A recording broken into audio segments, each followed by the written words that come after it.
పట్టచెరు పట్టణంలో జాతీయ రహదారి విస్తరణ పనులు జరుగుతున్న కబ్జాల్ని మెదక్ ఎంపీ ఎం రఘునందన్ రావు పరిశీలించారు.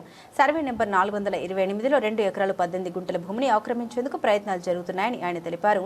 జాతీయ రహదారి విస్తరణ ప్రజా ప్రయోజనం కోసం జరుగుతుందని, ప్రభుత్వ జెడ్పీహెచ్ఎస్ పాఠశాల తరగతి గదుల్ని రాత్రికి రాత్రే కూల్చివేయడం బాధాకరమని, రహదారి విస్తరణ పాఠశాల కాంపౌండ్ వాల్ బయట చేయాల్సి ఉండగా బౌండరీ దాటి కూల్చివేయడంపై ప్రశ్నించారు.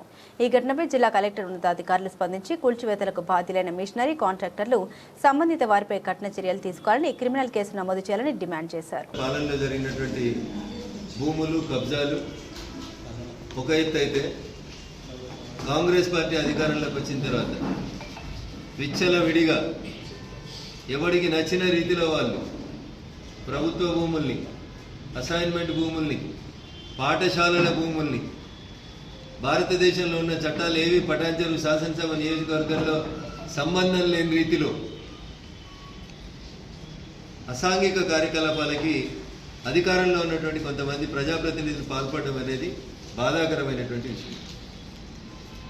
నేను ఒక దినపత్రికలో రిపోర్టర్గా పనిచేసినప్పటి నుంచి 2 రోజుల క్రితం అర్ధరాత్రి కూలగొట్టినటువంటి స్కూల్ కాంపౌండ్ వాళ్ళ విషయంలో కానీ, స్కూల్ భవన నిర్మాణం విషయం లోపల కానీ ప్రజల పక్షాన నిలబడి తహసీల్దార్ గారు పంచనామా చేసి ఒక మ్యాప్ ఇచ్చింది.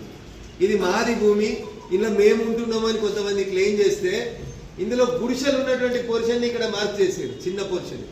మిగతా అదంతా కూడా సర్వే నెంబర్ 428 కూలగొడితే నేషనల్ హైవే కాంట్రాక్టర్ మీద కూడా క్రిమినల్ కేసు నమోదు చేయాలి, మిషనరీ సీజ్ చేయాలి, భారత ప్రభుత్వాన్ని బదనాం చేసి